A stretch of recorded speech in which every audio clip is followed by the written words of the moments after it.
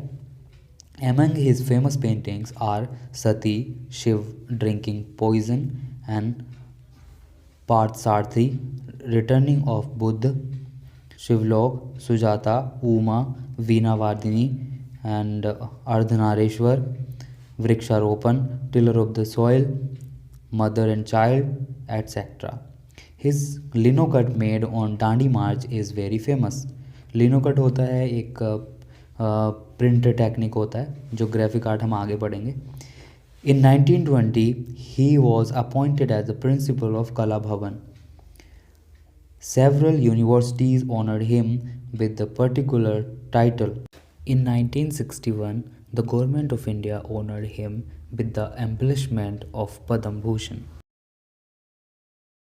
I hope ये आपको video पसंद आया होगा. अगर आप वीडियो पसंद आया है तो हमारा वीडियो लाइक कर दीजिए एंड हमारे चैनल को सब्सक्राइब कर दीजिए ऐसे ही और वीडियो पाने के लिए. Thank you for watching.